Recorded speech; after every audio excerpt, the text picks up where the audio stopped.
Malam ini ada 5 orang pendekar dari mana? Jenewa. Dari Jenewa. Ini ketong nih anak ini. Ini dari Jerman, ini dari Belanda. Belanda Raju. Oke, ketong buka dulu. Malam baik, Bapak saudara semua.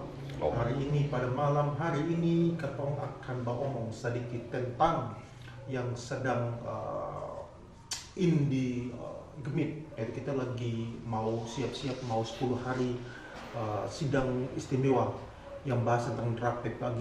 Ini menarik sekali. Nah, lalu kenapa malam ini ketong ada sini, ketong 5 di sini? Ketong 5 di sini ada karena untuk merespon, mendukung dan ikut senang bersukacita atas boleh dibilang ini pertama kali di Gemit ya ketong mau susun soal pokok-pokok ajaran. Ini hal yang sangat baik, sangat positif dan ini langkah maju sebenarnya. Ini juga sesuai dengan videonya Bapak Sam, Bapak Ketua Sinode, yang di media sosial juga Pak minta pada warga jemaat semua untuk memberi masukan, memberi kritik. Nah, maka melalui media sosial juga kita memberi masukan dan kritik, karena memang kita bukan peserta, walaupun mungkin sebagian dari kita ini presbiter gini. Kita akan melakukan pembahasan terhadap draft PPAG ini. Tapi nanti orang akan tanya, lalu apa kompetensi ketong nih? Ini Kahen, kalau orang kompetensi ketong jawab ke mana sih? Ya, bahas barang. Kalau karena pendeta do yang orang belajar teologi do yang bisa bahas makanya. Ya, sidang gerejawi itu bukan miliknya para klerus semata. Itu koreksi dari para reformator terhadap hierarkis gereja pada masa lalu, sehingga kemudian sidang-sidang itu seolah-olah dan gereja itu milik kelompok elit rohani tertentu. Bagi gereja reform, sidang itu sidang rohani dan itu menjadi hak seluruh imamat orang percaya. Jadi setiap orang yang dianggap imamat di dalam gereja reform punya hak untuk berbicara dalam berarti valid ya. Valid. Apalagi kalau ada penatua, ada pengajar, maka valid. Dan di dalam Protestan itu semua warga gereja itu mempelajari teologi tidak terus persoalan itu. Bukan sebuah masalah ketika orang itu yang kritik awalnya dulu ya. Dan pokok-pokok eklesiologis Gemit itu menjamin itu untuk keterlibatan semua orang dalam kata sudah. Berarti orang tidak harus heran kenapa ketong bahas ini, karena ketong punya hak untuk membahas dan bahkan berkewajiban lagi untuk mendukung kegiatan ini. Wujud kecintaan terhadap gereja juga. Nah, sekarang ini betul sekali. Sekarang ini kita akan bahas draft PPAG. Cuma ada 57 bab, ini banyak sekali. Jadi kita akan bahas per bagian-bagian ini, anggap saja jilid pertama. Nah, sebelumnya kita perlu minta maaf dulu. Sebenarnya hari ini kita harus live, tapi karena ada kendala teknis dan jaringan kita tidak bisa. Kita akan melakukan live beberapa kali, tapi ini akhirnya cuma rekam saja. Tapi teman-teman sudah akan langsung bisa menikmati sebentar. Nanti tim media kita akan segera edit dan langsung kasih taruh di YouTube.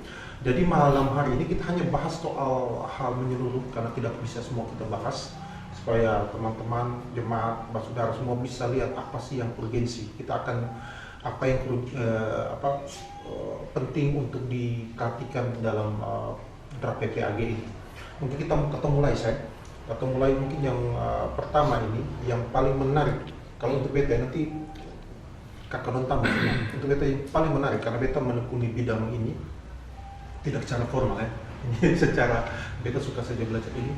Itu di situ tulis itu ada bait paragraf kedua ya dalam pengantar itu mengatakan bahwa penulisan draft ini menggunakan metode induktif atau induksi. Ini menarik sekali. Kalau beta ya, beta yang belajar filsafat itu kan dalam filsafat ada logika itu memang dua pendekatan penelaran. Ada juga abduktif, tapi kalau beta sih dua macam saja, deduksi dan induksi. Nah, dalam natur dari penulisan di draft ini adalah menggunakan induksi. Maksudnya adalah lihat kalau kita lihat dari natur dari penulisannya di awal itu di kontekstualisasi dulu, konteks atau problem masalah yang kontekstual dulu, kemudian setelah itu baru masuk dalam kajian. Ini di semua bab demikian. Ini menarik sekali dan secara terang-terangan mengatakan ini menggunakan metode induktif atau induksi. Nah, yang paling menjadi perhatian kita adalah kalau untuk menggunakan metode induksi ini akan rentan untuk terjadi kesalahan. Ini juga bisa jadi bertentangan dengan semangat semboyan kita itu sola scriptura, alkitab dan otoritas dan sebagainya. Karena kita membalikkan metode pembahasannya ini dari konteks baru kajian teologi. Apakah mungkin bisa? Ya mungkin saja bisa. Kalau kita lihat dari natur induksi itu sebenarnya premis-premisnya terlampau banyak. Dan sebenarnya kalau secara formal logika, kalau orang belajar logika, itu tidak valid. Tidak bisa dikatakan valid. Induksi itu bermanfaat bagi kehidupan manusia, tapi induksi itu tidak valid. Nah, kalau bicara tentang proposisi-proposisi dalam wahyu, atau menarik kesimpulan dari teologis itu sebenarnya paling relevan itu sebenarnya menggunakan deduksi. Kalau dalam bahasa Alkitab ini orang biasa menggunakan eksegesis. Yang biasa kalau orang belajar teologi, eksegesis itu bisa menarik kesimpulan yang valid dan sound. Bukan melakukan eisegesis. Eisegesis itu tidak dari dalam Alkitab, dia pakai informasi dari luar, kemudian menjustifikasi isi Alkitab. Nah, ini mirip, beta tidak bilang sama ya. Ini bisa jatuh, ada potensi untuk jatuh ke dalam ECDC karena kontekstualisasi di luar, setelah itu baru maju kepada isi Alkitab. Nah, ini rentan sekali untuk jatuh dalam kesalahan-kesalahan teologis yang bukan saja biasa, bahkan bisa jadi serius. Itu sih. Mungkin ada yang mau tambah soal induktif ini. Kalau soalnya ya. Jadi kira idealnya dia ditulis atau dikaji dalam bentuk deduksi ataukah? Ini menarik karena di bab yang lain kita tidak akan bahas itu, nanti kita bahas di bab tentang Alkitab kan itu ada pengakuan terhadap sola scriptura. Nah, secara logis ini bisa jadi bertentangan. Kalau sola scriptura maka harus bersifat scripturalis. Maka bahasan apapun harus berdasarkan Alkitab dulu bilang apa, lalu Anda bicara tentang konteks. Sebenarnya ini juga prinsip-prinsip hermeneutik juga demikian. Jadi Anda eksegesis dulu, baru Anda lakukan eksposisi terhadap ayat-ayat tersebut. Jadi mau lihat di konteks sekarang itu jangan buka konteksnya dulu. Alkitab dulu bilang apa? Karena itu wahyu yang tanpa salah, atau disebut dengan inilah kita. Makanya induksi itu suatu yang rentan. Kalau dalam ilmu logika induksi itu tidak valid. Walaupun dia bermanfaat, induksi itu bicara tentang sains, ilmiah dan sebagainya gitu. Tidak bermanfaat tapi tidak valid. Nah, tidak cocok dalam kajian-kajian teologis yang bersifatnya kesimpulannya harus benar, tetap tidak bisa berubah. Nah, ini kritikal. Ini menjadi natur dari semua 57 bab ini cukup rentan dan berbahaya sebenarnya. Bahaya sekali sebenarnya menurut beta sih. Jadi itu sih. Nah, kemudian yang berikut, kalau kita lihat dari karena natur induksi ini, akhirnya buku ini terlihat sebagai semacam pedoman etis saja, bukan sebagai dokumen dogmatis. Padahal ini namanya pokok ajaran. Pokok ajaran yang isinya adalah pedoman praktis, pedoman etis. Ini bobotnya jadinya gimana gitu? Itu atau kemana? Ya, kalau di tradisi reform itu kan deduktif itu bukan soal logika saja, tapi itu soal sikap iman.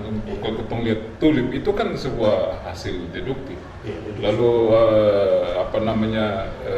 sikap-sikap iman dalam konvensional reform itu kan semua sifatnya itu deduktif. Pada dasarnya kita menempatkan Alkitab itu secara keseluruhan, secara total. Skriptura, baru kemudian ketong melihat pada praktis-praktis teologinya seperti apa. Nah, memang pada naturnya ya kalau orang reform dia akan lebih cenderung untuk menggunakan deduktif ketimbang induktif. Tapi om reform ini kayaknya tadi main reform Calvinis ini. Emang demi ini sekolah gereja reform, gereja Calvinis. Nah itu yang penting. Soalnya kan ada yang dulu Gemit bukan Calvinis, atau sampai kadar Calvinis, berapa kadar Calvinis? Beta terus kami baca beta agak lucu, cuman ya sudah lah. Berapakah kadar Calvinis di Gemit? Tapi ada Calvinis juga, tidak. tapi ada juga bikin beta agak aneh tuh kayak misalnya gini. Kalau beta misalnya beta lebih adil dari Kak Ivan, maka beta nih sudah bisa bicara hal-hal yang zaman lampau gitu, yang zamannya Kak Ivan. Ini seolah-olah kayak karena ada komentar-komentar gitu ya, misalnya menyatakan bahwa Cotton tak lahir tahun berapa, sehingga mau membahas tentang Maksudnya terkait isu iya, Calvinis isu-isu yang diangkat isu Calvinis ini jadi Cotton ini soal lain bicara hal dan sebagainya. Nah sekarang Cotton selesaikan dulu problem ini. Coba Om Nixon dulu ulas ini.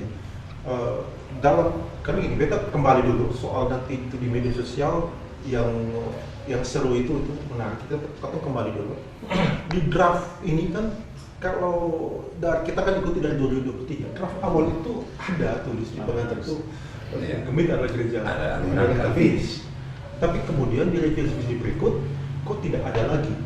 Tapi sebenarnya kalau beta sih tidak ada masalah, dalam artian mungkin saja tidak perlu tulis juga, kita sudah tahu tidak kita Calvinis. Ya. Tapi ketika disambung, kalau tidak salah itu dalam komisi G itu kan sudah dikatakan, diminta untuk ditulis kembali. Itu sebenarnya hal yang biasa saja. Putusan sidang. Putusan sidang. Harus Berarti ada ketidakpatuhan. Gemit itu aliran teologinya apa? Iya. Dan siapa bilang bahwa Gemit bukan Calvinis? Gemit itu Calvinis.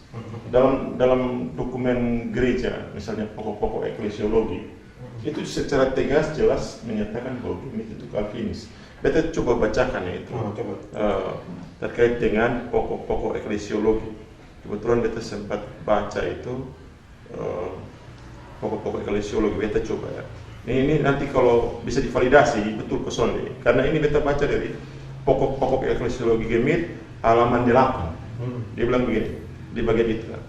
Ini terlalu panjang, tapi kita baca yang poinnya. Dari Eropa, Injil itu diberitakan sampai ke Indonesia dan sampai ke kawasan Nusa Tenggara Timur, di mana Gemit dibentuk.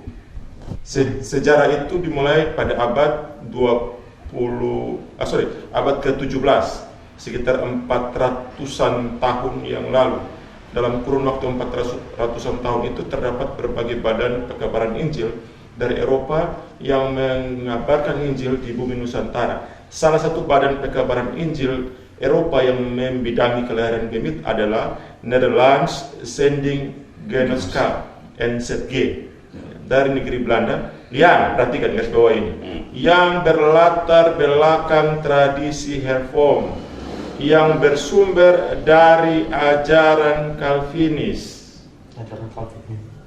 Jadi secara dokumen resmi gereja jelas bahwa Gemit latarnya Calvinis, dan dokumen gerejanya bilang Gemit Calvinis. Lalu siapa yang bilang Gemit bukan Calvinis? Kalau orang yang bilang Gemit bukan Calvinis, dia punya tugas membuktikan bahwa Gemit bukan Calvinis. Iya. Ya mungkin dia pakai konteks historis. Jadi ada bilang ini pietisme segala macam. Jadi kalau ada pandangan pietisme maka ini bukan Calvinis. Tapi kau yang ke situ dulu. Kembali kita kan menariknya gini. Menarik begini, kan kalau itu dari sidang Sabu, Komisi G sudah bilang taruh Calvinis, tapi dari revisi yang terakhir tidak taruh. Sebenarnya hal yang biasa saja, tidak ada masalah, tapi tidak taruh ini menjadi aneh. Kemudian menjadi direspon lagi di media sosial oleh orang-orang yang sebenarnya kita anggap sebagai orang yang harusnya berdiri sebagai seorang Calvinis. Itu dia bilang, siapa bilang Gemit Calvinis? Itu kan aneh gitu. Jadi ada apa dengan penolakan ini? Kalau posisi kita santai saja karena memang ada di dokumen di PPE dan kita ngomong itu biasa saja karena kita tahu secara salah Gemit Calvinis. Kemudian mempertanyakan, siapa bilang Gemit Calvinis? Ini kan menjadi keanehan tersendiri. Jadi yang mempertanyakan ini adalah orang Gemit juga, orang lembaga juga. Ya orang. Berarti dia harus takluk harusnya pada PPE yang kita di Pak Nixon katakan itu. Kan masa dia membantah kembali yang sebenarnya natur yang harusnya dia takluk pada PPE itu. Kalau beta begini kali, secara historis sudah jelas di yang tadi kita bacakan dalam pokok-pokok eklesiologi bahwa lahir dari Netherlands tadi NZG tadi NZG yang menggunakan pola Calvinis. Terlepas nanti dalam perkembangannya ada semacam percampuran teologi di situ, tapi badan itu sendiri jelas adalah lembaga Calvinis. Kemudian itu diakui dalam pokok-pokok eklesiologi, lalu ada orang menyatakan tidak seperti itu. Nah, sekarang mau pakai rujukan yang mana? Mau pakai rujukan siapa? Kalau sebagai sebuah lembaga, sebagai gereja, rujukan jelas kita punya dokumen resmi.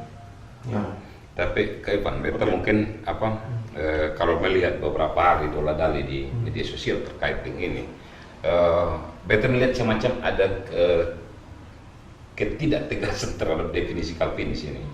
Jadi orang memakai Calvinis ini kemudian Calvinis itu apa dalam tanda kutip tegas jelas dia mau Calvinis atau Calvinisme. Seolah-olah ini tiga pengertian ini campur aduk jadi satu. Padahal yang orang maksud Calvinisme ini kalau sering ketemu ini cerita Calvinisme itu di pempaham. Calvinis orang yang menganut paham itu. Calvin ini ide awal yang menciptakan paham. Jadi gini, Calvinisme memang ada kaitan, tapi dia punya makna ruang lingkupnya berbeda. Calvin itu orangnya, Johannes Calvin, reformator. Kalau Calvinis itu orang-orang yang ikut ajaran Calvin itu. Kalau Calvinis penganut, orang atau kelompok. Kalau Calvinisme itu paham, sistemnya, teologinya, sistem teologi atau pahamnya. Jadi harus diperjelas dulu supaya tidak. Jadi memang ada problem ini, ada dua hal. Pertama problem istilah. Beta lihat di media sosial itu kadang-kadang gunakan istilah Calvin, Calvinis, Calvinisme, tapi kita tidak tahu itu tuh istilah-istilah itu kalau ada isme di belakang. Calvinis itu merujuk pada mana tadi Om Nikon jelaskan. Yang kedua, ketidakjelasan definisi Calvinis yang ingin dia rujuk itu apa? Karena Calvinis ini luas. Misalnya, Anda mau bicara tentang doktrin misalnya atau ajaran Calvinis yang seperti apa atau Calvinis yang seperti apa? Calvinisme yang seperti apa? Misalnya ada Calvinisme.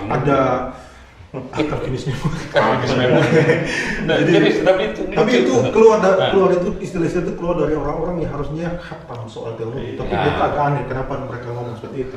Jadi gini, kalau kita mau ajaran Calvinis ini kan luas, ada teologinya, ada juga mungkin tata gereja, liturgi, ada juga mungkin terkait dengan perintilan-perintilan yang digunakan di apa?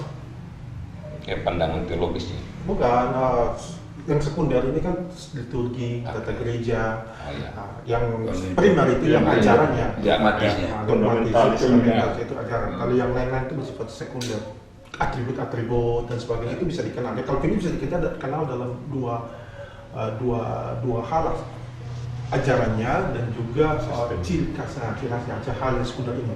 Nah, tapi orang-orang yang mengkritik ini tidak jelas mereka merujuk pada apa, itu. Nah, dalam ajaran sendiri misalnya ada dua hal maksudnya. Kalau ciri khas Calvinis ini memang tidak ada di pandangan lain adalah tulip. Tulip itu memang dirumuskan dalam gereja Calvinis, tidak dalam gereja yang lain. Walaupun natur dari tulip ini juga ada di gereja-gereja yang lainnya. Entah terlepas dari mereka suka dan tidak suka terhadap tulip gitu. Kemudian yang kedua adalah misalnya kita bicara Calvinis juga kita bisa bicara tentang Tritunggal, soteriologi, kristologi dan lain sebagainya yang dipahami secara secara universal, secara Katolik di seluruh gereja Protestan sama. Tritunggal di gereja Calvinis, di Lutheran maupun di Anabaptis, mungkin di Metodis juga itu konsepnya sama. Soteriologi juga demikian, kristologi juga demikian. Nah, kalau Anda tolak Calvinis, Anda tolak apanya? Ajaran fundamental. Tulip itu soteriologi juga. Tulip dan misalnya ini Tritunggal itu Anda tolak itu.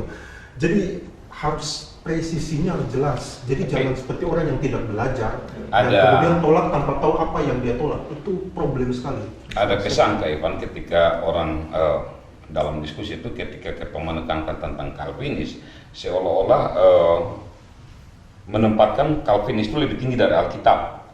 Nah coba apa di Kehen Itu ke kayaknya Pak Kehen yang Panik, apa sih?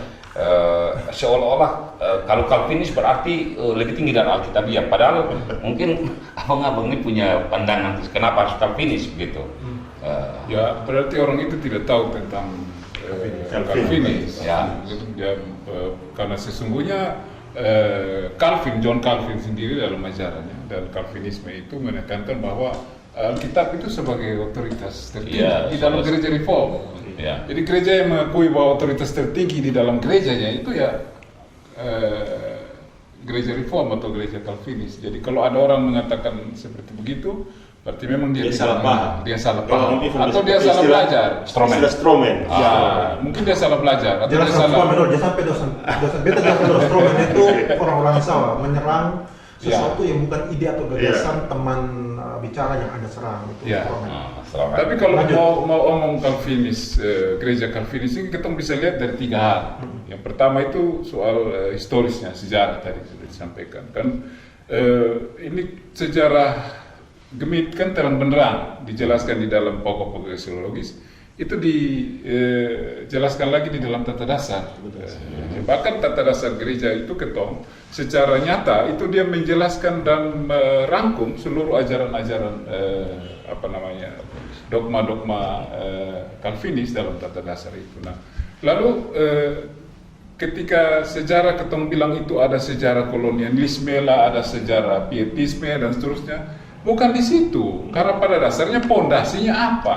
Pondasinya itu Calvinisme. Dia mau dibawa kemanapun dan seterusnya. Ada pietisme di situ, lalu dicampur-campur dengan ada katanya kolonialisme dan seterusnya. Itu bukan, itu cuman tempelan-tempelan yang ditaruh di situ. Tapi pada dasarnya kan Gemit ini berasal dari gereja-gereja Calvinis di Belanda. Itu ditegaskan dalam tata dasar dan pokok-pokok eksiologis. Masak besar dalam gaya Protestan itu ada 2 saja. Ya. Kalau soal Calvinis ya Arminian. Ya, Kalau misalnya Gemit bukan Calvinis, Gemit Ya. Arminian. Kalau bukan Arminian, Gemit apa? Gemit apa? Teologi Gemit sendiri. Dia- kita hati tidak dengan bisa- bicara tentang teologi Ya, Gemit apakah- dan teologi ya, sendiri.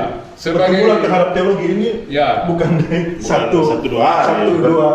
periode. Sebagai gereja kita sudah sepanjang bisa, sejarah gereja. iya, kita sudah bisa dengan begitu sering mencabut akar sejarah ketong dan mencabut akar teologis ketong dan ketong bilang ketong Gemit saja. No, you harus bilang you Katolik, you Ortodoks Timur, you Karismatika, you Armenian, ke apa? You tidak bisa. Dah, saya gereja saja. Gereja siapa? Gereja saya. Itu konyol. Pengkhotbah bilang, seperti itu tidak pengkhotbah tepat. bilang di bawah matahari tidak ada yang baru. Ya. Jadi Anda mau menyebut diri Anda apapun, Anda Ya. pasti Baru kalau misalnya mau berpegang pada Alkitab, kalau dalam Calvinis ini sebenarnya hanya istilah, label.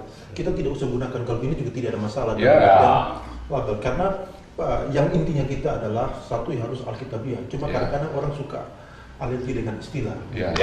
Sebagai seorang akademisi sebenarnya jangan alergi dengan istilah. Apakah- Karena kalau Anda katakan Anda Alkitabiah, contoh dalam teologi, apakah Anda akui Anda berdosa? Berdosa ada seperti saya katakan, bahkan perbuatan baik itu seperti kain kotor. Yeah. Jadi kita total depravity betul sampai tulis. Kemudian kalau Anda akui berdosa, apakah kita tahu dan yakin bahwa hanya Allah saja yang bisa menyelamatkan kita? Hanya bisa bukan Hanya karena kita. anugerah. Dan itu hanya ada di Calvinis. Ya. Dan bahkan itu orang Kristen semua tuh mengakui itu. Yeah. Bukan ya. Apakah Anda mengakui bahwa ini Anda ketika ada selamat Anda harus melakukan perbuatan sebagai ungkapan syukur, bukan untuk mencari selamat? Yeah. Kalau Anda akui itu, ya Anda seorang Calvinis. Itu Alkitabiah tidak? Atau itu Calvinis saja tapi tidak Alkitabiah? tapi kalau Jadi kadang-kadang membingungkan. Nah, tapi menariknya kayak itu. Kalau misalnya kata Iko lah, dong punya penalar. Kalau dong menaruh bahwa ini Gemit ini dulu atau sebelumnya gado-gado. Ya, kalau gado-gado ini kita ikut dengan penalar. Kalau memang Gemit awalnya gado-gado, lantas terus Gemit mengambil sikap untuk berakar pada satu pandangan teologis. Lantas apakah itu salah? Ya, tapi pandangan Gemit gado-gado itu juga tidak tepat karena Gemit tidak pernah gado-gado. Bahwa ada unsur pietisme iya, jangan salah, pietisme itu bukan cuma miliknya Lutheran loh. di tradisi Calvinis Belanda, pietisme itu lahir juga di situ. Jadi pietisme reform namanya. Mereka ini yang kemudian ketika reformasi lanjutan di Belanda itu kemudian yang pecahnya antara gereja reform di sana menjadi dua, yang kemudian diperkarsai oleh Kuyper itu kemudian menjadi gerakan pietisme. Inilah hadirlah pietisme di dalam Calvinisme Belanda. Jadi ketika mereka menganggap bahwa pietisme ini adalah pietisme Lutheran, tidak tepat juga, tidak tepat secara sejarah. Lalu kalau memang ada Calvinisme, ada pietisme, apa yang salah? Apa yang salah? Apakah pietisme dan Calvinisme ini dua hal yang kontradiksi? Tidak Itu juga. dia. Kan tidak juga. Kalau sana ada kontradiksi, kenapa jadi persoalkan? Ya kenapa dipersoalkan? Dan Donald Label Maka rata-rata buku Donald urus dulu dari kan gini, kalau bicara kontradiksi kita harus merujuk pada jangan sampai nanti tidak tuduh ketemu kontradiksi iya, sama definisi. Nah ini maksudnya pemikiran. Nah, itu karena Memang kalau ketemu omong logika ini lucu nih, karena Betusan sebut, tapi pernah ada dalam satu kali diskusi ketika orang berargumen, lalu Bete bilang, kawan mari kita periksa ini argumen, logikanya kemana? Ini diukur pakai pisau logika untuk lihat di hukum-hukum pemikiran, untuk lihat strukturnya seperti apa. Kalau dia keluar dari hukum-hukum pemikiran itu namanya falasi, cacat logika. Sudah kalau begitu kita orang lebih Calvinis. Maksud Bete, apa orang terlalu pemalu dengan logika? itu Seperti ini. dia tidak mempunyai semangat. Makanya ketika kalau kau tanya ke tadi misalnya, Sampai teknologi pun dicap sebagai Calvinis. Jadi kalau jadi kita ngapain juga dipertentangkan antara Calvinis dan pietisme ini, lalu seolah-olah Calvinis itu lebih tinggi dari Alkitab, jadi kita memperjuangkan Calvinis. Betul dapat nasihat dari satu orang tua, dia bilang begini, Amadon, betul ini jadi Calvinis karena Calvinisme itu Alkitabiah. Dia punya prinsip yang kokoh dalam sola scriptura, tota scriptura itu. Nah, kalau diksi itu yang dipakai, betul lihat asal jangan keluar dari Alkitab lah, Calvin bagian mana yang keluar kalau gitu. Tapi kalau beta melihat diskusi belakang ini menarik Kak Ivan, karena orang mempersoalkan tentang sejarah. Lalu mendikotomi antara sejarah, berbicara sejarah, tapi di sisi lain orang lagi berbicara teologi, ajaran. Jadi apakah sejarah yang menentukan natur sebuah teologi, atau ketemu, makanya itu tadi ngomong tentang deduksi dan induksi itu. Jadi kita sebutlah teologi berkembang, lu berkembang ke arah mana? Ya. Kalau sebut teologi berkembang, masa kita berkembang makin menjauh dari skripsi dari Alkitab itu. Lalu ketemu makin dimurnikan ke sana, sebutlah sejarahnya seperti itu. Kenapa di sana? Kalau mau diuji, oke, ini dengan sekarang seperti ini, marilah uji dengan Alkitab. Berarti bisa ketemu. Betul bisa buat kesimpulan juga ya. Atau ketemu bisa buat kesimpulan bahwa orang-orang yang menganggap tentang reformasi gereja itu artinya reformasi yang mengalami perubahan sesuai zaman, bukan sesuai konsep yang tadi Kakak Donald omong tuh, bahwa dia harus direformasi sesuai kembali kepada natur, yaitu natur firman Tuhan atau sola scriptura. Karena kan ini kan berdasarkan pilar reformasi itu, ya kan 5 pilar kan. Terus slogan reformasi itu Ecclesia Reformata Semper Reformanda. Nah, berhenti di situ. Sekundum ya kan. Kembali kepada Alkitab. Bukan kembali ke feminisme, ya. Bukan kembali ke apa lagi. Kalau mau bilang kembali ke feminisme, nanti ada yang tersinggung. Bukan istilah kembali ke feminisme. Kalau kembali ke feminisme, saya kan feminisme suara kembali lagi. Ini maksudnya berkembang, jadi muncul lagi baru gitu, ada teologi ke hal baru, tiba-tiba muncul mengikuti itu lagi. Ya, mengikuti perkembangan dunia. Kita disclaimer begini. Tidak boleh Alkitab itu menyesuaikan dengan perkembangan zaman. Gitu. Justru zaman yang harus disesuaikan dengan Alkitab. Karena Alkitab adalah norma. Ya. Iya. Dia penentu otoritas tertinggi. Intinya kalau masih pegang sola scriptura. Ya. Jadi kalau misalnya lu sudah bilang sudah konteks duluan, nanti baru Alkitab. Ya, Itu sama dengan sudah kita buang sola scriptura. Gitu. Tapi ada orang kayak Evan yang Kembali lagi soal supaya ketemu Ah. jangan kemana-mana. Kembali lagi tadi problem definisi itu. Iya. Artinya masalahnya problem definisi. Iya. Ketika kritik terhadap Calvinisme itu Anda sedang kritik apa? ya. Anak kritik konteks historis misalnya zaman abad ke-16, Teologinya. abad ke-17 itu Calvinis itu sama dengan negara, teologi Calvinis dijadikan sebagai hukum-hukum negara dan sebagainya. Itu konteks historis, itu bukan teologi Calvinis gitu. Ya. Jadi Anda kalau tidak bisa bedakan ini saja tidak bisa bedakan, Anda mau kemana gitu. Jadi kita terus ngomong soal Anda menolak Calvinis dan juga jangan ngomong dua kubu ini dulu. Ya. Hal yang paling sederhana saja kalau Anda tidak bisa bedakan, kalau beda sih kita tidak usah ngomong yang besar-besar dulu lah. Ini hal yang paling sederhana tentang definisi saja Anda ngarungi dulu tidak jelas. Ya. Kalau Anda rujuk pada ajaran Calvinis, yang tadi kita sebutkan jelas, tulip misalnya soteriologi, Tritunggal, Kristologi. Anda mau bilang berkembang, apa yang berkembang dari Kristologi Tritunggal? Dari Konsili Nicea ketika Tritunggal bisa sebelumnya berkembang. juga Tritunggal sudah Ya. eksis. Dan itu Anda mau kembangkan apa dari situ? Anda mau kembangkan apa tentang Kristologi? Apa yang mau Atau Anda- dikontekstualisasikan? Apa yang mau dikontekstualisasikan dari ajaran itu? Itu ajaran-ajaran fundamental dan prima dari Calvinis. Itu yang sering kita ngomong sebenarnya. Kalau Anda bicara kalau kita sering bicara Calvinis, kita sebenarnya bicara tentang hal ajaran yang fundamental dan prima.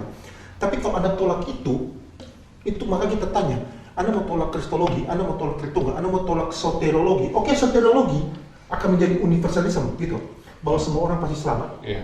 Anda mau bilang begitu? Relativisme. Kalau begitu nih, beta dalam artian, oke, kasih terang saja supaya kau tuh bisa duduk dan berdebat, duduk dan diskusi. Dia pakai sembunyi-sembunyi di belakang, ini gitu, jadi terus ngomong sendirian, monolog seolah-olah paling hebat gitu. Coba buka diulang diskusi karena kita ini kan sebenarnya gereja Protestan ini gereja yang terbuka, besi menanyakan besi dan sebagainya. Jangan alergi dengan debat. Ngomong debat selalu itu suatu yang konotasi negatif. Itu sejak kapan kita sudah menjadi tertutup seperti ini gitu. Nah itu kembali lagi soal definisi tadi itu problem. Nah beta pikir beta perlu penetrasi dulu kayak soal tadi kembali soal pietisme dan sebagainya tadi kayaknya sudah apa. Nah kalau kita lihat dari hukum-hukum pemikiran sebenarnya karena pietisme dan Calvinisme itu bukan dua pandangan yang saling bertentangan, tapi dengan pendekatan yang berbeda, masing-masing dengan punya pandangan sendiri, bukan bertentangan, berbeda tidak bertentangan. Dalam hukum tradisi itu Anda harus sama secara definitif maupun secara relasi ataupun definisi. Ya. Nah kalau berbeda ya tidak Kontradiksi. ya. Pasti Dan berkontradiksi. beta contohkan gini, kalau kita sebut Calvinis, saya Calvinis itu merujuk pada teologi sebenarnya, karena itu yang primer. Orang-orang Calvinis rata-rata menyebut diri Calvinis itu merujuk pada teologi yang fundamental. Karena di gereja Metodis itu ada orang Calvinis juga. Di gereja bahkan salah satu gereja di beta tidak punya gereja yang Arminian, Ya. dia sendiri menyebut diri dia gereja Calvinis Calvinis. karena ajarannya Calvinis.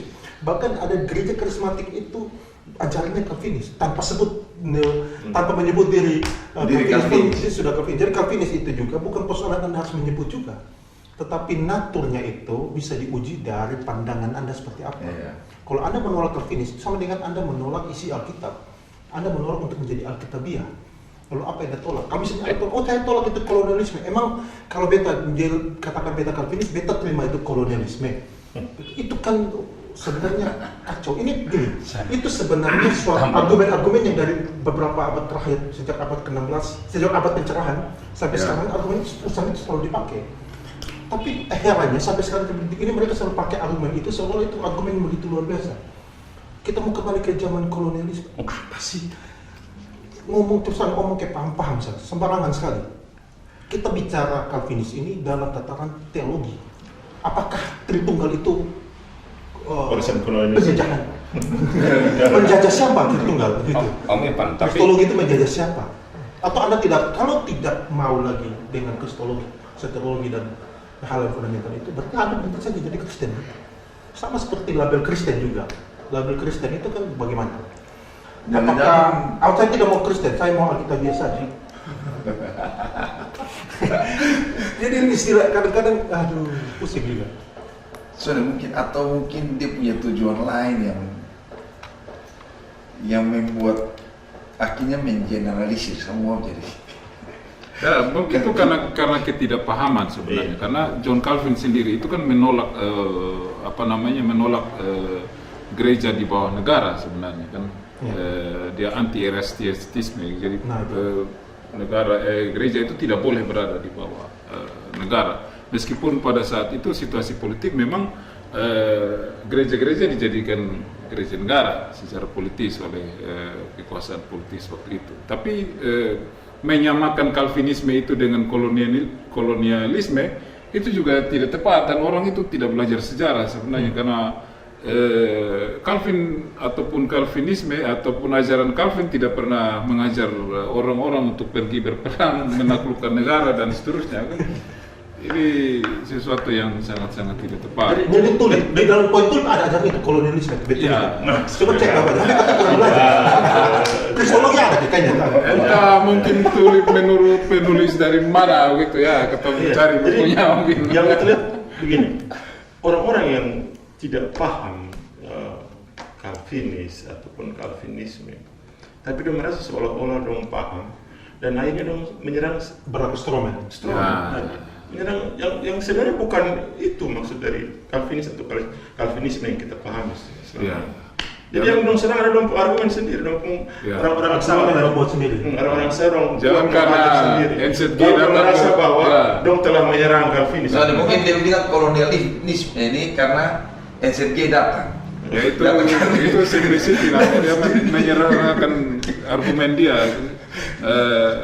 Karena itu datang dengan VOC, datang NZG, datang dari Belanda, lalu Belanda dan VOC itu menjajah Indonesia, maka NZG dan Calvinisme adalah kolonialisme. Tapi begini, Itu memang problem filsafat. ya, itu. problem Tidak bisa membedakan. Ya, itu dia persoalan. Nah, tapi kalau kita uji misalnya dalam 3 hal ya, secara historis, secara teologis, dan secara hukum-hukum normatif gereja ketong, apakah itu pokok eksiologis apapun tata dasar ketong, maka sebenarnya sulit untuk membantah bahwa ketong Gemit ini bukan Calvinis. Kan isi semua Calvinis. Isinya semua Calvinisme. Tidak ada yang memandang Calvinis. Ya. Mulai dari Isi sejarah, Teologi, Mulai dari liturgi, sistem presbyterian sinodal. sistem presbyterian itu tidak ada di mana-mana selain Ya, gereja ya. Calvinis. Jangan sampai mungkin Ortodoks Timur sepakat. Oh, tidak. Atau mungkin ada yang meneliti. Ya, lalu banyak tradisi-tradisi yang harus kita akui bahwa itu tradisi Calvinisme dalam gereja, dalam Gemit ini. Sehingga dari 3 aspek itu, kita misalnya bisa bilang bahwa Gemit itu bukan Calvinis. Lalu memangnya Gemit harus Calvinis? Lalu kalau memang Gemit Calvinis, kenapa? Atau misalnya kasih pilihan, Gemit apa? Gemit apa? Teologi sendiri. Lalu Coba kan sebut teologi sendiri, ada maksud teologi yang bagaimana? Ya, lalu kita bilang, oh kita sudah mengembangkan pengakuan iman sendiri, lalu kita membuat teologi Gemit. karena teologi Come on, sejak kapan ada teologi Gemit? Kontekstual. Jangan bikin malu-malu lah gereja ini dengan keinginan teologis kalian yang Tapi liar. ini, Kehen, mungkin ini kayak yang Om Ivan omong dari awal tadi. Coba simakin soal metode penulisan ini. Kemudian masa pokok ajaran gereja. Berarti itu kita bicara tentang apa? Soalnya bukan tentang teologi, tentang ajaran gereja urusannya dengan Tuhan. Nah, yang beta jadi heran dan rancu, mungkin tolong koreksi. Kemana ketemu omong gereja, ke omong teologi, omong urusannya dengan Tuhan, lalu yang menentukan teologi ini sejarah misalnya. Sorry, tapi itulah kelemahan induksi tadi. Karena lahir dari kebutuhan ini. Tetapi kalau ketemu deduksi ke Om Ivan omong tadi, omong dari atas turun, dari Alkitab turun, maka apapun ketemu kebutuhan itu harusnya refleksi dari Alkitab. Sesuatu yang diturunkan keharusan yang ketemu tarik dari Alkitab. Nah, betulnya perdebatan. Oh, kenapa harus Calvinis gini? Karena sejarah itu bukan bagian utama yang kita bahas untuk menentukan ini pandangan. Walaupun bisa diperdebatkan, jenis Calvinis tidak ketemu. Tapi kan bukan. Tapi yang hanya paling mungkin inti, adalah ya. natur dari pandangan Calvinis yang doktrin-doktrin firman itu Ya, ada tidak? Ada tidak. Dan Ada tidak? yang penting Coba cek dokumen. Ya. Tidak ada membantah itu. Malah tidak ada membantah. Ya, Semua itu patut setuju. paling penting itu pengakuan Gemit sendiri Iya. mengatakan bahwa saya Calvinis lewat dokumen-dokumen utama gerejanya itu lewat pokok-pokok eklesiologis dan tata dasar. Nah, kita harus paham sejak tahun 40, 50, 60 ke sini kan tata dasar itu mulai dirubah terus dan mulai menjadikan Gemit ini lebih Calvinis. Gemit lebih Calvinis sampai dengan tata dasar yang terakhir. Kalau kita membaca secara baik di situ, mengomong tentang kesesuaian pengakuan iman ketemu dengan pengakuan iman reform. Ya. Nah itu berarti Gemit sendiri secara sadar dia mengakui dalam mengambil keputusan itu dalam sidang rohani yang resmi itu menyatakan bahwa saya Calvinis. Lalu kemudian kita datang dan mengatakan bukan Calvinis lah, atas dasar otoritas apa lu mengatakan bahwa Gemit bukan Calvinis? Hanya karena berdasarkan kajian sejarah lu yang mungkin juga tidak tepat dan salah. Ini Ya, pandangan itu juga bukan pandangan yang final. Nah, karena itu bagi beta begini, beta titip kepada teman-teman yang bersidang di sana, masukkan kembali ini. Ketaatan pokok-pokok ajaran ini kepada aturan yang di atasnya, tata dasar dan pokok-pokok eklesiologis. Kalau tidak aturan di bawah ini tidak taat kepada aturan yang di atas, tidak boleh. Dia harus memasukkan ini bahwa ajaran yang diakui di dalam gereja adalah ajaran yang bersumber dari ajaran Calvinis. Itu saja. Beta pikir kita cukup dulu tadi. Oke. Nanti kalau beta pribadi sih kita terbuka terhadap kritik juga. Bahkan misalnya ada yang tidak setuju dan mau berdiskusi, silakan. Hubungi nomor di bawah. Sekarang beta pikir gini, ada satu hal yang menarik. Teman-teman. Beta tidak tahu ini kenapa ya, di draft ini tidak ada bab tersendiri tentang kristologi. Ya, itu soal juga. Suatu yang di luar nalar beta. Kenapa? Ya. Karena misalnya ada dua kemungkinan lah, sedikitnya dua kemungkinan. Ini kita mungkin saja ya, tidak mengatakan pasti. Pertama, lupa. Beta pikir untuk sekelas kalau penyusun itu kalau lupa kristologi itu suatu yang aneh. Ya. Karena tidak satu orang yang berpikir ada itu pertama. Yang kedua, ingat tapi tidak mau kasih masuk. Nah kalau ingat tapi tidak, kalau yang lupa ini pertama kita agak ragu. Tapi kata mungkin saja, tapi kemungkinannya kecil. Ini kita bicara probabilitas ya, induksi ini, probabilitas. Maka kita tidak mau melakukan ini sebagai kesimpulan yang valid dan sound. Ya. Yang kedua, kemungkinan yang probabilitas yang kita pikir lebih besar yaitu ingat tapi tidak mau kasih masuk, tidak masukkan. Nah, pertanyaan yang paling mendasar yang beta pertanyakan adalah kenapa tidak mau kasih masuk? Mungkin ada yang jelaskan dulu, kristologi itu apa dan kenapa penting untuk dimasukkan. Kalau soal judi dan bahkan sampai AI saja bisa masuk, kristologi itu jauh lebih besar dari bab-bab itu.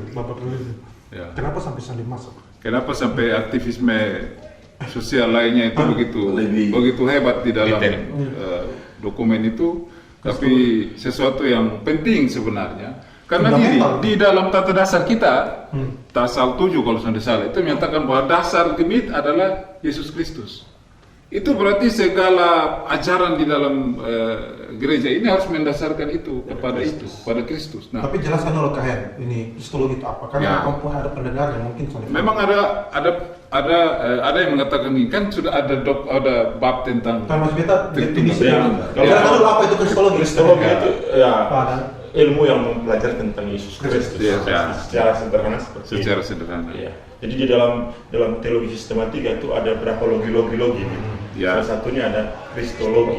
Nah, kristologi itu ilmu yang mempelajari tentang Yesus Kristus. Ada banyak hal dibahas di situ tentang salah satunya duinatur Yesus Kristus. Ya. Ya. Lalu kalau tadi Bapak yang bilang bahwa itu sudah ada dalam pembahasan di Tritunggal, pembahasan tentang Tritunggal berbeda lagi. Iya. Dia kalau berpusat kepada tadi Allah. sempat disinggung bahwa kalau bicara tentang judi, bicara tentang AI, siripinang dan segala macam itu bab khusus. Kenapa yang menjadi sentral dari kekristenan yaitu Yesus Kristus tidak dibahas secara khusus? Mungkin ada juga di soteriologi, kan itu soteriologi itu pusat. Beda lagi, kan bicara bicara tentang penembusan, pemilihan, predestinasi. Justru kristologi itu pusat keselamatan. Dia Itu kan ketika kita mengeluarkan Kristus dari ajaran berhenti jadi gereja. berarti jadi Kristen. Kristen pengikut Kristus. Kenapa kamu tidak bahas Kristologi. Iya, Kristus. Jadi bagaimana caranya? Jadi kalau orang lepas Kristus dari Kristen bukan Kristen. Dan ini teman-teman tahu, Logo ini. Logo ini. Itu ada ayat kita. Ada bilang apa? Itu Coba baca Korintus. Coba Baca berapa? Korintus Tadi siang ada bikin status tentang itu, tentang Tapi di sama- logo itu gemit. ada apa namanya? tulisan, ada ayat itu. Sambil cari kita lanjut. Ya, kalau ketong kemudian menghilangkan kristologi dalam ajaran ketong, Apa dampak? Dampaknya implikasi? luas. Coba. dampaknya luas. Ya tadi Pak Guru bilang, ya kita bukan gereja lagi loh. Kita kan lebih seperti LSM, yayasan, mungkin Karang Taruna, atau mungkin Koperasi Merah Putih kan. Atau lagi natur persidangannya bagaimana? Kayaknya bisa paham. Nah, harusnya kalau misalnya ini bermasalah karena begini. Kalau kita melihat semua pengakuan iman otoritatif, mulai dari nikah turun sampai pengakuan iman reform dan seterusnya, itu kan menempatkan Yesus itu di tengah inti dan dasar. Apalagi kalau pengakuan iman reform, mulai dari Heidelberg, Kanon Dom, dan Katekismus, itu semua menempatkan Yesus itu sebagai pusat. Nah, dan kalau sebagai pusat, sebagai dasar, itu soteriologi, eskatologi, eklesiologi, nanti akhirnya sampai pada misiologi, itu semua dirajut di dalam kristologi. Tapi pembahasan tentang Yesus, Jadi kalau kristologi tidak ada, ini ngomong keselamatan yang mana? Ini ngomong gereja yang mana? Ini ngomong misi yang mana? Yang menyampaikan amanat agung itu Yesus loh. tapi Kalau tidak ngomong jangan Yesus, sampai dong bilang yang terakhir kamu tuh ini dasar saudara. Coba cek itu. Oh ini Nah, coba baca di logo tuh dia tertuang di situ 1 Korintus 3 ayat 11. Dia bunyi gini. Karena tidak ada seorang pun yang dapat meletakkan dasar lain daripada dasar yang telah diletakkan, yaitu Yesus Kristus. Jadi siapa yang secara sengaja tidak meletakkan Yesus sebagai dasar? Sementara tata dasar kita menyatakan bahwa Yesus Kristus itu dasar kita. Berarti secara produk aturan, dokumen ini cacat. Kalau itu adalah dasar, beta punya pertanyaan psikologis lah untuk penyusun. Bayangkan bab-bab pragmatis itu begitu detail dan banyak sekali. Yeah. Itu dipikirkan secara matang dan hampir tidak ada yang terlewatkan. Tetapi dasar yang harus dibahas menjadi dasar dari bab-bab itu Tidak pernah. tidak ada dalam. Bahkan keputusan sidang sabu itu memerintahkan untuk memasukkan itu. Oh bukan tidak sabar. Apa kayaknya dengan Pak Joas kita ingat. Iya. Oh ya, seminar. Seminar dari Oh, Pak Joas seminar. itu Tritunggal Iya. itu. Oh, Pak iya. Joas sempat ngomong itu. Iya. Jadi kalau lupa juga aneh. Itu kan Karena sudah diingatkan. diingatkan itu. Dan tapi kalau bisa lupa, maksudnya berarti itu diingatkan itu Iya. itu seminar. Tentang Tritunggal itu. Dan kalau lupa, itu kan terakhir yang kita ikut itu ada review. Tapi yang ada review. Bab pragmatis tidak lupa. Oh, itu soal. Malah ditambah. Itu. Karena ditambah. ada tambah Ada tambah lagi. Jadi sebenarnya kita mau jadi apa? Mau jadi gereja atau mau jadi LSM Kristus sebagai LSM Roman. bahkan kepala persidangan ya kayaknya. Dia Iya. kalau sidang itu Kristus yang sebagai pemimpinnya. Kepala ya. Dan kristologi sana ada berarti sidang satu yang itu saja bubar. Soalnya bisa Ini memang persoalannya. tidak menjadi Kristus sebagai pemimpin Ini sidang. banyak bermasalah karena ketika kita menempatkan bagi gereja Calvinis, gereja Reform, kita menempatkan Kristus sebagai kepala gereja. Lalu besok Anda bersidang, siapa yang memimpin sidang itu? Karena secara rohani kita mengatakan yang memimpin sidang itu Yesus sebagai kepala gereja dalam penyertaan Roh Kudus, bukan majelis persidangan. Nah, itu cuma ritual persidangan, tata cara persidangan. Tapi secara teologi, secara rohani kita menyatakan bahwa yang memimpin persidangan besok itu adalah Yesus sendiri dalam penyertaan Roh Kudus. Sehingga keputusan yang diambil itu keputusan yang Tapi siapa Yesus tidak dibahas. Tapi siapa Yesus tidak? Nah, ini kan berarti ada persoalan di situ. Iya. Kan Ini gitu. kita Berarti bicara sidangnya siapa? sambil- Kita bicara memang sambil santai, tapi ini sebenarnya persoalan teologis yang serius, bahkan mungkin paling serius. Serius. Karena serius. Maka kalau beta Dan seorang ini bahaya sekali. kalau tanya pendapat beta, itu dokumen harus ditolak. Iya. Lalu disuruh disusun kembali dulu, masukkan bab tentang kristologi, baru sidang dilanjutkan kembali. Karena bab-bab itu hanya mungkin ada kalau mengasumsikan kristologi atau Kristus Ya, sebagai dasar, sebagai sesuai dasar. dengan ayat di Korintus. Dan seluruh ajaran-ajaran yang lain itu kemudian berpusat daripada Kristus sendiri, termasuk segala macam bentuk aktivisme Tapi nanti sosial di akan belakang. ada gue bikin lah. Tanda perlu masuk kata situasi itu yang ketong percaya ketong tertawa. Bagaimana? Oke. Kalau dari mana? No, tidak. Itu oke lah. Dalam artian sebagai gereja yang mapan ya, gereja yang mapan mungkin kita sudah selesai soal kristologi dan sebagainya. Tapi akan menjadi aneh, akan menjadi pertanyaannya. Kalau orang tahu tentang judi itu juga salah, ngapain ditaruh di situ? Iya. Kalau juga orang sudah tahu tentang LGBT itu salah. Tapi kenapa itu harus perlu ditaruh di situ? Ya. Nah, sekarang kita lihat soal urgensinya antara yang perintilan itu dan kristologi. Siapa yang berani jawab itu lebih penting daripada kristologi? Itu. Kemudian, kalau memang Anda paham kristologi, jemaat kita punya survei, teman-teman. Kami punya survei, jemaat kami punya survei. Bahkan ada pertanyaan tentang kristologi, kita bisa bertanggung jawab itu secara ilmiah, itu pakai metode induksi ya. Kalau kita lebih bisa bertanggung jawab karena kita punya survei bahwa ada banyak orang yang tidak paham tentang kristologi. Ya. Kalau tanya dong judi salah atau tidak, dong akan jawab salah. Walaupun mungkin dong lakukan ya, tapi dong itu salah. Tapi tanya dong tentang kristologi, dong tidak tahu. Sedangkan ayat Korintus katakan kristologi Yesus itu sebagai dasar. Jadi dong tidak tahu siapa Yesus. Anda menyuruh mereka untuk berbuat baik. Yang pragmatik itu, kita berdiri di mana? Kalau itu perlu jadi Kristen, jadi non Kristen atau jadi ateis pun bisa karena Kristus tidak perlu. Ya, ini jadi itu problem sekali. persoalan serius karena ketika kita Injil dikabarkan oleh gereja ini, nah Injil yang mana? Itu jadi persoalan karena Injil itu bicara tentang Kristus. Setiap ada seorang teolog pernah bilang setiap helaan napas, setiap derap langkah, setiap perbuatan kita, setiap apa yang kita menyatakan adalah kita menyatakan tentang Kristus dalam Injil. Ya. Nah, ketika Kristus bukan menjadi yang utama dan dasar di dalam gereja ini, lalu Injil mana yang kita beritakan tiap hari Minggu, yang tiap hari kita sampai Anak mau ini Injil yang lain ya. Bahkan salah satu pilar gereja itu solos Kristus. Iya. Bayangkan. Itu tidak Tapi kok dibahas. bisa sampai kita lupa? Jadi memang ada problem. Ya, Teman-teman Kita kalau selalu- boleh coba simpulkan, ada problem soal sistematika metode penulisannya yang rapuh sekali. Kalau Anda pakai induksi itu rapuh sekali. Beta bersedia untuk pertanggungjawaban ini, dan kalau orang mau misalnya mau mendebat ini, beta tidak ada masalah.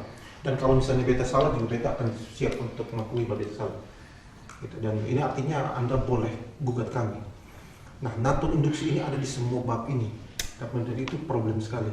Nah, mungkin karena natur ini membuat rapuh isi dari draft ini terkait dengan Calvinisme kita papanya lebar akan sampai kristologi itu tidak ada. Kita tidak tahu lagi ini apakah masih pantas disebut pokok-pokok ajaran atau ini sekedar buku pedoman etis.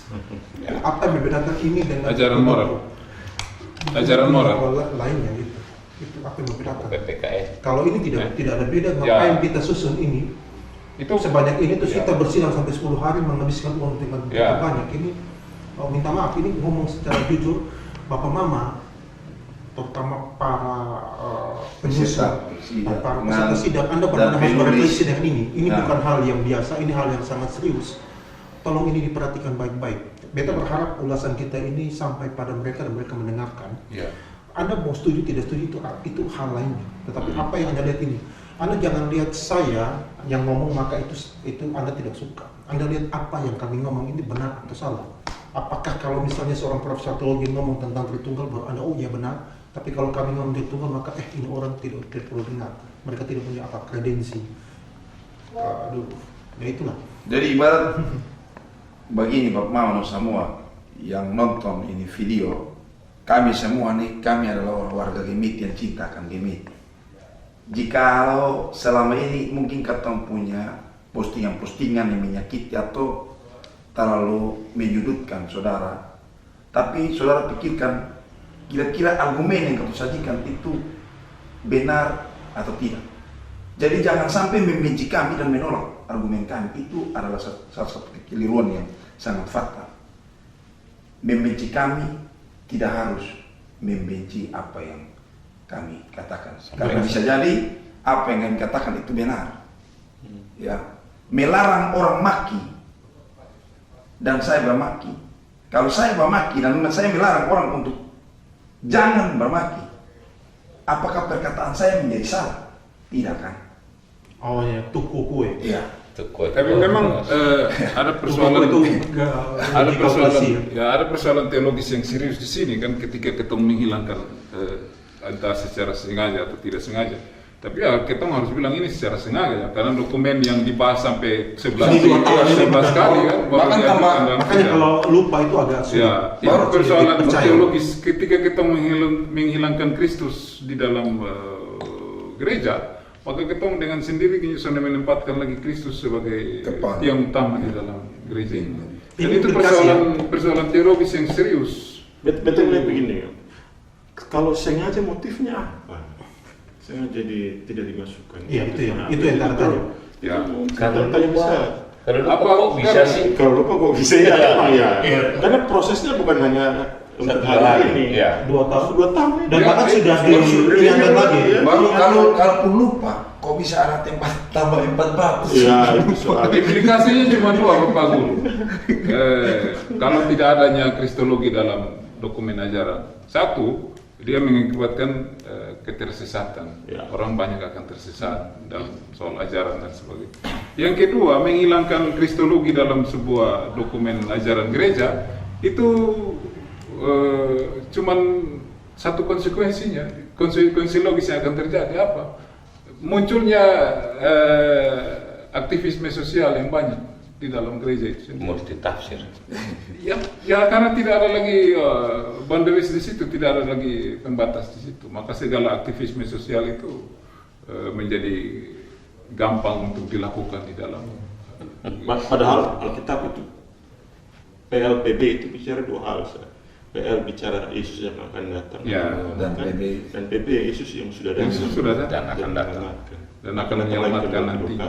Sehingga kemudian kita hidup dalam ketaatan itu. Sayang sekali. Dan 57 bab tidak ada kristologi. Tidak Itu ada. aneh. Nah, kristologi. Baru yang lucunya begini, menurut Kebanyakan menurut tulisan dia punya presentasi hal-hal pragmatis, hal-hal praktis itu lebih banyak kontennya ketimbang doktrinal ajaran gereja. Padahal nomenklaturnya pokok-pokok, Iya. garis bawah ya, Ya. pokok ajaran. Itu juga soal kalau kita lihat misalnya pokok-pokok ajaran reform misalnya, kan tidak banyak juga. Tidak banyak. Cuma Namanya pokok. Cuma 7, 6 mungkin kan hanya mulai dari kristologi, tentang Alkitab, tentang keselamatan, tentang Tapi gini, gereja, Kahen, jangan sampai tentang akhir zaman. Udah pikir kita anti dengan itu perintilan bab pragmatis itu. Tidak. Oh tidak kok. Tidak. Tidak tidak tepat. tepat. Anti, tetapi cara Kolonial dan anti. Dia tidak tepat masuk di situ. Iya, namanya kan pokok ajaran, artinya ajaran yang fundamental. Jadi itu tidak Tapi salah. yang kalau istimewa. diajar. Tidak. Itu harus dicantumkan. Nanti Jangan salah. bagian-bagian yang pragmatis, yang praktis itu akan menyesuaikan dengan yang pokok-pokoknya. Kalau mau buat hal-hal yang pragmatis praktis, kalau di kantor-kantor itu istilah juknis. Ya. Ya, Misalnya Kalau ini etis. misalnya Kalau di kantor Punya juknis, pokok-pokok dan juknis. ini pedoman etis. Ya, tapi kan di draft 11 ini kan sudah dikasih Ini kategori. bercanda ya. Ya. Tapi serius. Bercanda tapi serius. Di ini kan sudah kasih kategori tuh Kak Ivan. Ada sekian bab yang fundamental, terus bab sekian sampai sekian tuh bab yang istilahnya warisan belum ini sekunder, Oh, iya. ada satu sekunder, kemudian warisan kehidupan rohani. Ya memang secara tegas itu memang ada ini. Tetapi makanya yang kebalik yang tadi, kenapa yang fundamental ini sedikit Malah bisa. disayangkan. Lalu sorry, karena perlu fondasi pada fundamental ini untuk bangun yang sekunder dan warisan ini. Apa yang mau diwariskan? Karena ketomba cerita dengan orang tua satu dia bilang begini, Om, jangan sampai 1000 tahun kemudian karena ketong bukan ambil dari Alkitab lalu diwariskan, tetapi dari pengalaman ketong, ya 100-200 tahun kemudian warisan yang ketong tinggalkan kasih anak cucu adalah Allah yang dikenal itu bisa Allah secara bentuk A, B, C, D, bukan lagi apa yang dikatakan Alkitab. Ya ini sorry bukan bermaksud untuk itu, tetapi kembali lagi di cara itu, metode yang tadi Om Kalau Ivan kita usul kita, Sebut. usul konkret adalah gitu. Setuju dengan hal-hal pragmatis itu tidak ada masalah. Ya. Memang perlu ada gereja memang tetap perlu bersuara untuk gitu. suara-suara minor, untuk orang-orang yang tertindas sebagai itu harus. Kalau gereja juga harus. Itu bagian. pun perintah kita. Kita belum ada di surga, kita belum. tetapi proporsional, harus proporsional. Bagaimana? Kalau beta sih mengusulkan gini. Jadi kalau bicara pokok-pokok ajarannya, kita ngomong khusus pokok ajaran. Nanti kalau misalnya mau jual juli sebagainya itu kita buat dalam aturan-aturan sendiri lagi, tidak masuk dalam pokok ajaran supaya orang bisa bedakan. Nanti di sidang sini mau dibahas tidak apa? Dibahas dua bentuk dokumen. Pertama dokumen pokok-pokok, yang kedua dokumen-dokumen turunan dan pokok-pokok itu. Jadi orang lebih bisa membedakan dan orang bisa tahu bahwa kenapa kita tidak boleh berjudi dan sebagainya, karena dasar pokok-pokoknya ada jelas. Nah, dengan sistematika yang seperti itu, kita jauh lebih kokoh, lebih kuat. Itulah sebenarnya cirinya gereja Calvinis, gereja Reform. Oh ya, beta juga soalnya Reform atau Calvinis ini lagi ditolak, jadi beta mau ngomong ini juga. Tapi ya, menurut beta itu ciri, itu bercanda. Itu ciri. Kalau beta orang yang alergi dengan istilah Calvinis, Reform, orang sudah belajar, sudah belajar itu istilah. Mungkin Jangan sampai- mungkin itu nanti dong bilang Bapak guru ini apa Stroman nanti. Oke lah, kau anggap ada soalnya lagi. Tapi setidaknya gini, definisinya jelas. Supaya kita tahu Sampai orang terima itu kembali lagi. pola Calvinis. Tapi saya pikir tadi Kak Ivan punya apa? Mau kasih analogi itu semua cerahkan. Kayak misalnya begini. Kalau lu benci Calvinis tapi lu percaya Kristus adalah satu jalan, ya selamat anak Calvinis. Lu benci Calvinis tapi lu percaya bahwa Kristus akan datang yang kedua kalinya sebagai hakim dan raja. Ya selamat anak Calvinis. Lu benci Calvinis tapi lu itu percaya bahwa bukan perbuatan baik yang menyelamatkan, tapi percaya kepada Kristus yang menyelamatkan. Ya selamat anak Calvinis. Jadi ini beta itu definisi benci itu dipakai stipulatif. Tidak setuju. Jadi biar halus. Jadi ini kata belajar definisi juga. Jadi benci itu didefinisikan secara stipulatif, artinya tidak setuju ya. Bukan benci dalam bentuk. Tapi ada juga yang benar-benar, soalnya ada yang juga yang mendefinisikan benci artinya benar-benar cinta. Tapi Atau memang kan dibenci dengan tidak sayang. ya. Biar lebih Memang, halus. ini sidang istimewa yang bahas hal yang sangat urgent dan penting. Tapi rasa-rasanya kok kurang sekali mendapat perhatian ya. Itu sudah tahu gereja hari Minggu kemarin itu berapa banyak gereja yang mendoakan ini. Betul. Sudah tahu Dan tidak banyak jemaat yang tahu tentang tidak banyak jemaat yang tahu, tidak ada Tidak tahu dan ada yang tidak mau tahu. Ya, tidak seperti sidang sabu ada suara gembala dan sebagainya didoakan khusus. Apa mungkin karena sidang istimewa ini hanya bahas pokok ajaran dan dianggap tidak seksi secara politik ya, mungkin bisa seperti itu. Tapi ini sidang yang penting karena dia bahas tentang pokok-pokok ajaran. Salah mengambil keputusan terhadap dokumen ini, Fatal. ini fatal bagi masa depan gereja ini. Ini yang harus dimaknai, diseriusi oleh teman-teman yang bersidang di sana dan para pengambil keputusan di gereja ini. Sehingga kemudian dokumen yang dihasilkan itu benar-benar dokumen yang baik, yang benar, yang alkitabiah, yang taat, yang patuh kepada ajaran yang kita yakini benar. Kalau tidak ya kita sudah tahu bagaimana 5 tahun, 10 tahun kemudian anak-anak kita akan berhadapan dengan gereja yang tidak jelas arahnya mau kemana, dasarnya tidak jelas. Apa yang mau kita wariskan ketidakjelasan ke dalam ketidakjelasan ini. Sebagai Kalau kita begini, mungkin sudah lama tapi beda secara ajaran, secara doktrin. Sebenarnya kalau merujuk pada dokumen resmi ini, data dasar maupun pokok-pokok eklesiologi, sebenarnya ajaran kita di Sufina namanya ajaran atau teologi Calvinis. Tinggal bagaimana Bapak Mama yang ada di SSI itu melihat kembali apakah pokok-pokok ajaran yang ada itu berasaskan atau berlandaskan teologi Calvinis atau tidak. Karena apa? Karena sekali lagi dokumen resmi gereja yang sudah disahkan, sudah diakui itu menyebut Calvinis. ya fix. It's final, tidak perlu perdebatan. Ya. Nah, nanti kalau ada yang menggugat dan segala macam berdasarkan pengalaman praktis, nah itu kan pengalaman praktis dia yang tidak bisa dijadikan. Mari kita berdiskusi. Ya.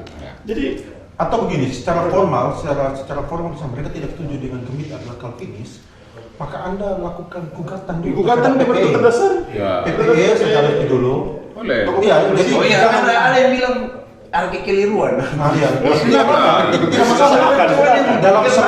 Dalam semangat secara semangat akademik dan Akademis. semangat intelektualitas Ya. itu, ya orang harus Kita terima perbedaan kita itu. gereja yang Tapi sangat ada intelek. jalannya. Anda apa dulu? Gugat dulu PPE. Iya. Nah, sebelum gugatkan ketujuan intelektual Anda dan Anda tidak paham, maka Anda lepas dulu atribut Anda sebagai misalnya Anda pendeta, iya kan? Iya, iya. Anda stop dulu dari jadi apa segala macam aktivitas yang berbau Calvinistik dalam gereja. Kan ini gereja Calvinis kan? Iya. Jadi Anda gugat dulu. Setuju? Atau pilihan kedua adalah Anda boleh keluar dari gereja ini, yang gereja Calvinis ini, keluar dan buat gereja Anda sendiri. Bukan. Jadi Allah Bukan mau kasih nama Anda sendiri, silakan. Silakan. Oke, itu. Nah, beta pikir ini ketong masuk pada bagian akhir tadi sudah teman-teman sudah memberi masukan-masukan yang baik dan kita terbuka terhadap kritik juga tidak apa-apa. Bahkan kalau misalnya ada yang mau secara serius mau dalam debat yang formal juga kita tidak masalah. Kita terbuka, tidak ada masalah. Ini bukan soal kuat-kuatan, hebat-hebatan, tidak soal masa depan Gemit ini sesuatu yang jauh lebih penting daripada sekedar hebat-hebatan. Nah, beta mau kasih ingat soal dua hal saja untuk mengakhiri ini debat lagi podcast kita pada malam hari ini adalah pertama ada soal Ecclesia Reformata Sempre Reformanda Verbum Secundum Verundi. Nah, perhatikan agar semboyan ini jangan disalahartikan. Artinya memang adalah gereja yang telah direformasi harus terus mengalami reformasi atau perubahan. Tetapi ingat harus sesuai firman. Nah, lalu batasan-batasnya sejauh mana? Gampang saja. Kalau misalnya kita akui kita gereja Calvinis, gampang. Ada ajaran primer dan ada ajaran sekunder. Ajaran primer itu sudah mentok, stok. Tritunggal itu sudah final. Kristologi, teologi dan sebagainya itu yang itu tulip juga sudah final. Yang belum final itu adalah hal-hal sekunder, misalnya soal tata gereja, musik gereja, liturgi, tata gereja, atribut dan lain sebagainya, atau mungkin sistem pemerintahan presbyterian misalnya itu Anda bisa mengusulkan diubah, boleh. Itu kita tidak anti dengan perubahan-perubahan itu boleh saja. Itu hal yang tidak ada masalah dan tidak ada yang merasa bahwa itu tidak boleh, tidak. Tetapi tentu saja perubahan-perubahan itu harus perubahan yang dibuat secara cermat, cerdas, intelektual. Karena sebagai cara gereja, perubahan-perubahan tetap hal sekunder itu bukan sembarangan. Misalnya musik gereja, beta menyebut di bidang ini, itu bukan perubahan-perubahan yang suka-suka kita saja. Karena dalam gereja Calvinis ini kita mengedepankan dua hal, intelektualitas dan biblis. Jadi harus cerdas dan harus teologis. Itu dua hal. Jadi bukan misalnya musik gereja Anda senang musik pop, ya sudah kita bikin musik pop, itu sangat tidak Calvinis. Bukan ciri Calvinis, tidak ada kecerdasan di sana. Nah, boleh ubah, tapi harus diubah dengan cara-cara yang intelek. Itu bisa berubah. Tapi kalau yang primer tidak bisa. Itulah yang disebut dengan semboyan gereja yang telah direformasi sesuai dengan firman. Ingat yang pertama sesuai dengan firman, karena semboyan kita juga satu sola scriptura, Alkitab dan sebagainya. Nah, kemudian yang berikut terkait dengan sidang, ini perlu diingatkan saja. Betul bahwa persidangan kita itu adalah persidangan terkait dengan keputusan bersama karena natur kita adalah apakah presbyterian saudara. Tapi ingat bahwa konsensus fidelium itu tidak berarti tidak bisa lebih tinggi dari Kristus sebagai kepala gereja, kepala persidangan. Itu maksudnya apa? Maksudnya adalah Anda tidak bisa sepakat untuk tidak setuju dengan kristologi.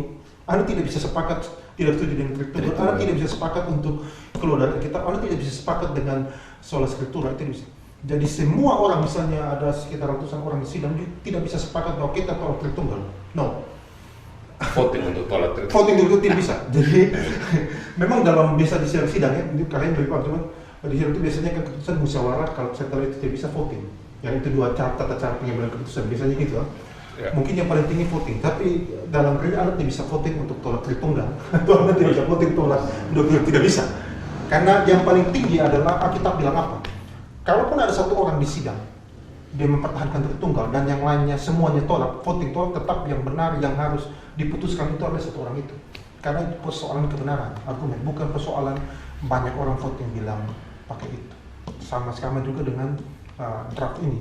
Kalau Anda bawa memasukkan bab kristologi itu menjadi satu urgensi dan penting dan teologis yang sangat krusial dan sangat penting, sangat mendasar sesuai dengan adat itu, walaupun itu hanya usul satu orang dan semua tolak, tetap harus dimasukkan karena itu perintah, itu alkitabiah, itu dasar. Anda tidak bisa voting untuk tolak itu. Itu berlaku untuk hal-hal lainnya. Nah, terkait dengan voting ini, kita pikir mungkin penting untuk disampaikan. Voting ini, kalau menurut BTS secara logis ya, dia hanya mungkin dilakukan untuk pilihan-pilihan yang berbeda, tapi bukan yang bertentangan. Kenapa demikian? Karena kalau yang bertentangan antara misalnya Anda bicara tentang antara alat tritunggal atau tidak, itu tidak bisa di voting. Ya. Itu kalau bertentang itu ya harus dipilih mana yang benar, harus dimusyawarahkan terus sampai argumen mana yang paling kuat. Lalu voting dilakukan bila untuk pilihan-pilihan yang tidak bertentangan, pilihan-pilihan yang secara hukum pemilihan secara kontradiksi itu suatu yang tidak perlu. Anda hanya pilih saja pilihan yang paling baik menurut kebanyakan. Jadi bukan pilihan yang kontradiksi. Nah, dari natur sendiri terkait dengan musyawarah ini nanti mungkin Kahen bisa jelaskan lebih lanjut terkait dengan natur dan persidangan. Iya, kalau kita melihat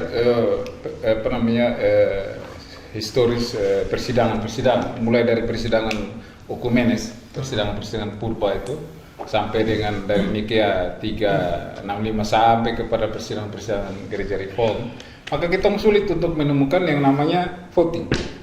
Itu sulit sekali untuk menemukan yang namanya voting karena biasanya yang dilakukan itu adalah musyawarah untuk mendapatkan keputusan bersama. Seperti tadi itu ketika misalnya omong tentang Tritunggal, maka kembalikan kepada sumber otoritas tertingginya kepada Alkitab, kepada pengakuan iman terdahulu mengatakan apa tentang Tritunggal. Nah, dalam prinsip persidangan gereja-gereja Kristen ataupun gereja Reform itu mengutamakan nomokrasi. Jadi nomokrasi itu ketong menggunakan prinsip aturan iman dan aturan kitab suci. Jadi ini bukan sekedar demokrasi murni, kita misalnya bisa menyamakan persidangan kita. Jadi beda dengan persidangan-persidangan. Beda dengan sidang di DPRD Kota Kupang, DPRD organisasi itu berbeda. Kita tidak seperti begitu karena kita menjadikan firman itu norma tertinggi di dalam persidangan itu. Dia menjadi otoritas firman Allah itu menjadi rujukan pengambilan keputusan. Maka ketika ada berbeda pendapat, kita merujuk kembali kepada apa kata Alkitab. Nah, kemudian ada prinsip kolektivitas dan kesetaraan. Jadi semua yang bersidang di situ, misalnya sidang presbiter Gemit ini, sidang sinode yang pergi ini para presbiter yang bersidang, mereka posisinya setara. Kita ingat tata dasar kita mengatakan bahwa presbiter itu kedudukannya setara semua, mau pendeta mau ketua sinode dan kita yang penatua di jemaat itu posisinya setara semua. Nah, prinsip itu merujuk kepada presbiter sinodal itu. Karena prinsip sistem pemerintahan kita yang gereja kita yang presbiter sinodal, ujungnya ketika mengambil keputusan yang sidang. Karena kita duduk setara situ, berdiri setara di situ, berpikir setara di situ, mengambil keputusan bersama. Maka sulit untuk menemukan voting. Lalu prinsip deliberasi itu harus dilakukan dengan musyawarah. Jadi musyawarah untuk mendapatkan keputusan terbaik. Jadi sidang yang dilakukan baik mulai dari sidang para rasul, sidang paling otoritatif karena ada di Alkitab, itu kan tidak dilakukan voting. Apakah kemudian Yakobus memerintahkan para rasul yang lain karena saya yang senior yang menggugat si Paulus yang junior, lalu kita voting? Kan tidak. Pada akhirnya pendapat Rasul Paulus diterima, tapi juga pendapat daripada Yakobus tidak ditolak. Begitu juga dalam konsili-konsili berikut dan dalam sidang-sidang yang berikut. Jadi prinsip ini yang harusnya mewarnai proses sidang kita. Memang terkadang ketika menyangkut pemilihan, ya karena alasan praktis saja sebenarnya, lalu dilakukanlah voting sehingga jangan berlama-lama. Alasan kepraktisan yang mungkin tidak lagi bisa seperti dulu konsili itu yang bisa berbulan-bulan atau bahkan ya misalnya kalau kita lihat konsili Vatikan itu di Gereja Katolik Roma yang kedua itu kan tidak ditutup sebenarnya karena keburu perang dunia karena lama sekali kan begitu. Jadi kalau yang kita lihat di peserta sidang itu dong dibekali dengan kartu merah dan kartu kuning. Jadi jangan cepat-cepat pakai itu kartu. Ya. Hal-hal tertentu saja, bukan semua hal. Pakai itu kartu habis itu kekeliruan. Ya. Jadi seperti tadi Kakak Ivan bilang bahwa ada hal-hal yang tidak perlu vote. Ya, yang sifatnya fundamental itu tidak boleh forward, fight sampai Ya. Argumen mana yang paling Ya. valid? Bagaimana kalau misalnya kayak ini ini agak bagaimana kalau misalnya itu dikatakan bahwa telah terjadi prasidang sehingga di sini ini hanya dilakukan vote. Nah, kita harus lihat sidang ini dalam dua aspek, kan ada aspek filosofis dan teologisnya. Tadi kita bilang bahwa kita Ini ada prasidang, ya ini tidak. ini pertanyaan kalau misalnya ada prasidang. Ada prasidang biasa. Anggaplah FGD itu kemudian sebagai Menjadi prasidang kan gitu. Kita sudah FGD berlama-lama kan sudah direview juga katanya oleh ahli kan. sudah dari sidang sana juga loh, datang ke sidang sini lagi. Lalu datang ini kita tengah kotok-kotok Palu. Selama Itu- 10 hari. Itu secara filosofi dan teologis itu bermasalah. Karena itu tadi bahwa sidang ini sidang yang berotoritas. Secara fungsi juga beda. FGD Ya, dan sidang ya. itu dua fungsi yang berbeda. Karena Yesus yang memimpin di situ. Dalam prasidang itu tidak dimaksudkan untuk mengambilkan keputusan, tetapi hanya dimaksudkan untuk adanya kesepahaman. Sehingga kemudian ketika pergi ke sidang itu orang tidak lagi bias ke sana dan kemari, fokus kepada apa Memperingkas hal-hal yang tidak perlu mengambil keputusan lebih cepat. Tapi bukan berarti bukan berarti karena sudah ada prasidang pergi ke sana tinggal ketuk palu. Oh, tidak bisa begitu. Itu salah. Itu bermasalah secara teologis, bermasalah secara filosofis. Karena di sidang itulah kemudian Yesus hadir untuk memimpin sidang itu dalam penyertaan Roh Kudus.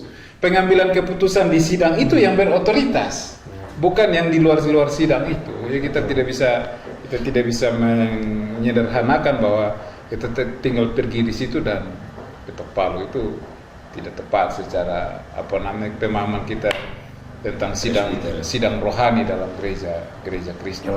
Dan juga misalnya ada 100 orang bersidang, lalu cuma 2 orang berpendapat beda dan 98 itu lain kan bisa. Tapi 2 orang ini berpendapat yang benar, yang sesuai dengan firman Tuhan, yang sesuai dengan ajaran. Bukan berarti 2 orang itu harus kalah dari 98, tidak. Karena pendapat yang ini lebih sahih menurut otoritas firman Allah. Tapi nanti bagaimana cara mengukurnya? Nah, itu sebenarnya perlu peserta apapun itu orang-orang yang qualified, yang Itu kompeten. dia.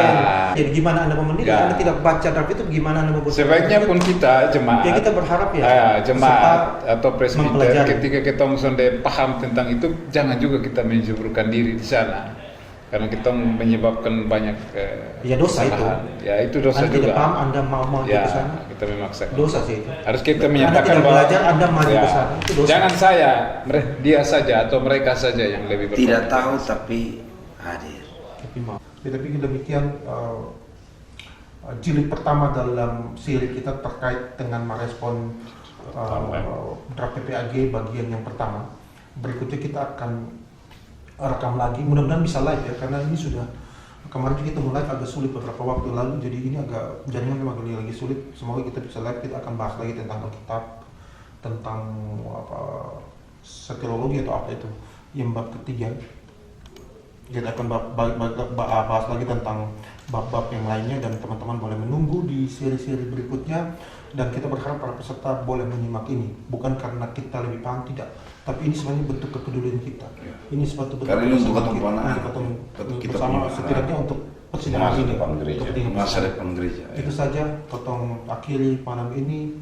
Ketemu lagi nanti. Tuhan Yesus memberkati. Salam. Salam Pietas literata Coram Coram Deo. Oke. Berapa lama? 3 jam.